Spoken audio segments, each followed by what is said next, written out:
नमस्कार, जय हिंद, वंदे मातरम। स्वागत है आप सभी का बिहार के सबसे बड़े न्यूज चैनल में। तो चलिए दोस्तों, नजर डालते हैं बिहार के मुख्य समाचार के साथ साथ बिहार राज्य की आज की बड़ी खबरों पर। आज बिहार के किसानों, गरीबों, मजदूरों, बेरोजगारों और माताओं बहनों के लिए बहुत बड़ी खुशखबरी सामने आ रही है। बिहार के अंदर से भ्रष्टाचार, गरीबी, भुखमरी, बिजली पानी की किल्लत, ये सब मिटाने के लिए नीतीश सरकार एक बड़ा कदम उठाने जा रही है। इस बार पीएम किसान सम्मान निधि की किस्त कब जारी होगी, यह भी बताएंगे। साथ ही बिहार के अंदर आज से तकरीबन 15 से 20 नए नियम लागू हो रहे हैं। साथ ही पेट्रोल, डीजल, सोना और चांदी के ताजा भाव क्या हैं, इसकी जानकारी भी आपको देंगे। आज के मौसम समाचार पर भी चर्चा करेंगे। साथ ही बिहार की आज की तमाम बड़ी घोषणाओं और बड़ी खबरों के बारे में विस्तार से जानेंगे। अगर आप बिहार के रहने वाले हैं तो हमारे इस चैनल को सब्सक्राइब जरूर कीजिए, ताकि आपको बिहार की तमाम बड़ी खबरें सबसे पहले देखने को मिले। और इसी के साथ आपको सरकार की तरफ से जिन जिन योजनाओं का लाभ मिल रहा है, उन सभी योजनाओं से आपको बाहर निकाल दिया जाएगा, यानी कि आपको किसी भी योजना का लाभ नहीं मिलेगा।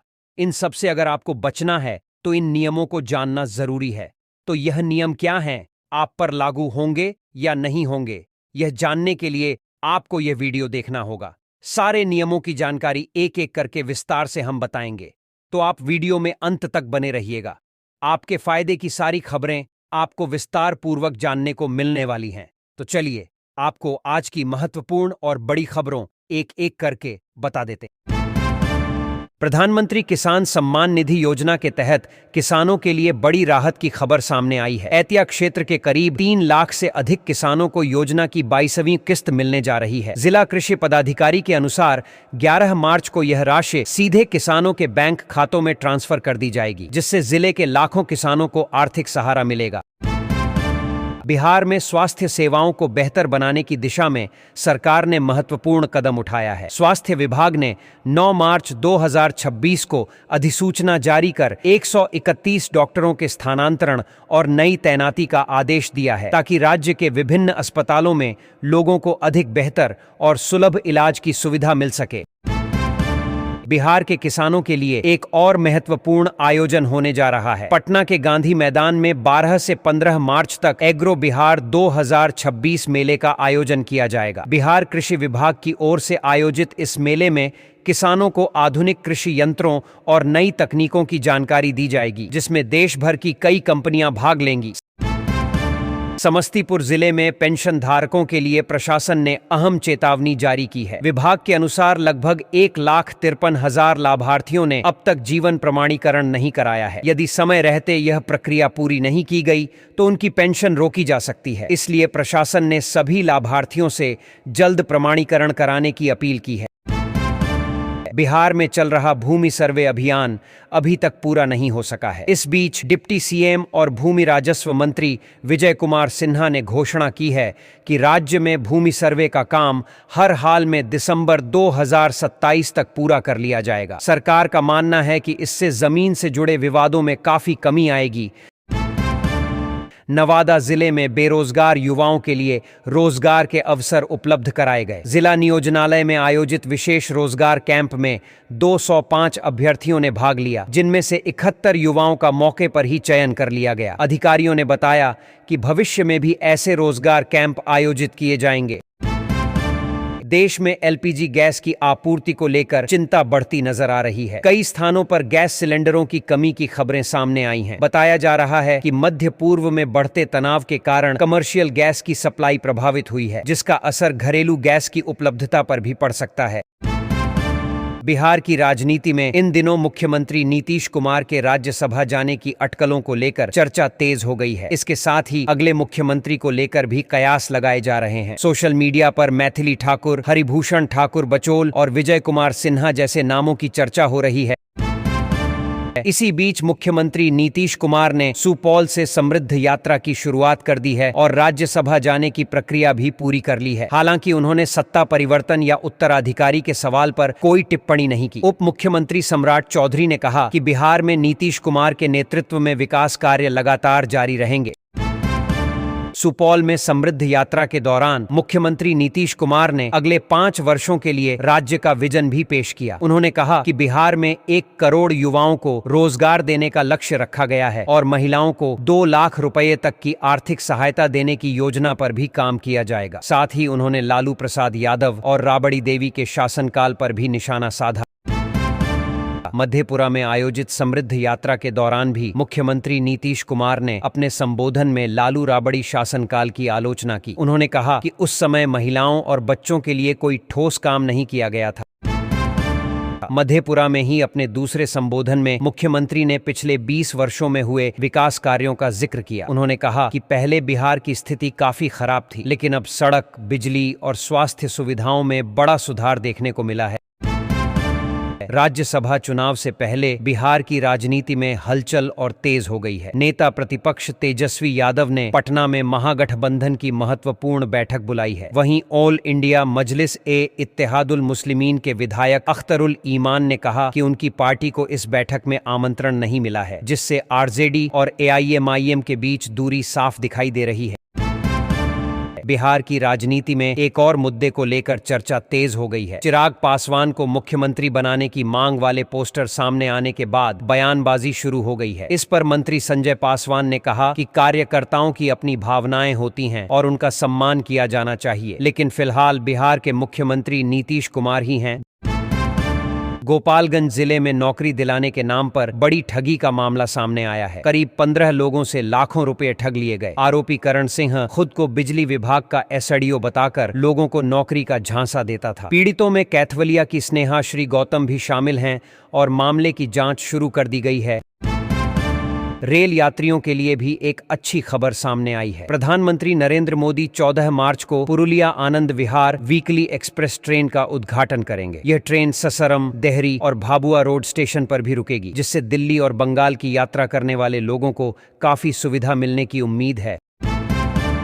प्रधानमंत्री किसान सम्मान निधि योजना के तहत देश भर के किसानों के लिए बड़ी राहत की खबर सामने आई है। नरेंद्र मोदी 13 मार्च 2026 को योजना की 22वीं किस्त जारी करेंगे। इसके तहत 9 करोड़ 32 लाख से अधिक किसानों के खातों में कुल 18,640 करोड़ रुपए ट्रांसफर किए जाएंगे, जिसमें प्रत्येक किसान को 2,000 रुपए की सहायता राशि मिलेगी। किसानों के लिए eKYC और आधार को बैंक खाते से लिंक कराना अनिवार्य बताया गया है। बिहार सरकार ने ग्रामीण अर्थव्यवस्था को मजबूत करने की दिशा में नया कदम उठाया है। मुख्यमंत्री नीतीश कुमार की सरकार ने सुधा डेयरी के बूथों पर अब गाय और भैंस के दूध के साथ साथ बकरी का दूध भी बेचने की योजना बनाई है। सरकार का मानना है कि इससे पशुपालकों की आय बढ़ेगी और उपभोक्ताओं को भी पोषक विकल्प उपलब्ध होगा। दरभंगा में बुनियादी ढांचे के विकास को लेकर बड़ा फैसला लिया गया है। यहां एलिवेटेड कॉरिडोर और निर्माणाधीन 6 प्रमुख परियोजनाओं के काम में तेजी लाई जाएगी। भाजपा प्रदेश अध्यक्ष संजय जायसवाल ने बताया कि पथ निर्माण मंत्री दिलीप जायसवाल की अध्यक्षता में हुई बैठक में करीब 1,868 करोड़ रुपए की परियोजनाओं की प्रगति की समीक्षा की गई। राजधानी पटना में मेट्रो परियोजना के बाद अब अल्ट्रा रैपिड ट्रांजिट सिस्टम की तैयारी भी शुरू हो गई है। मुख्य सचिव प्रत्यय अमृत ने लार्सन एंड टुब्रो के प्रतिनिधियों के साथ बैठक कर योजना की रूपरेखा पर चर्चा की। इस परियोजना के तहत सचिवालय और विधानसभा को जोड़ा जाएगा और इसकी अनुमानित लागत लगभग 296 करोड़ रुपए बताई जा रही है।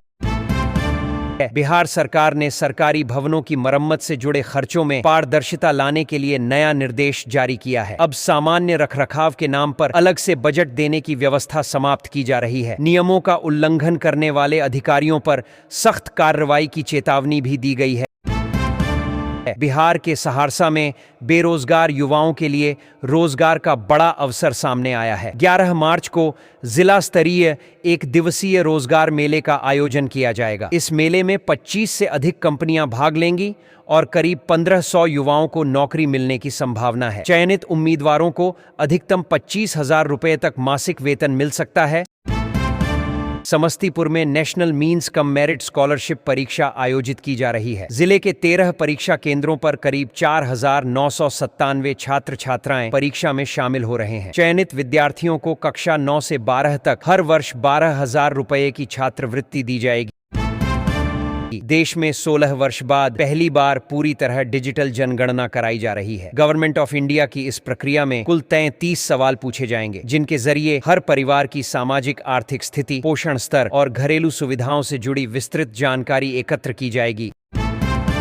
बिहार में असिस्टेंट प्रोफेसर बहाली नियमावली 2025 के ड्राफ्ट को लेकर विवाद बढ़ गया है। पीएचडी धारक अभ्यर्थियों ने इसका विरोध करते हुए कहा है कि यूनिवर्सिटी ग्रांट्स कमीशन के 2018 के नियमों का पालन किया जाए और डोमिसाइल नीति लागू की जाए। अभ्यर्थियों का आरोप है कि नई नियमावली में पीएचडी और नेट को समान मान लिया गया है, जिससे योग्य उम्मीदवारों के साथ अन्याय हो सकता है।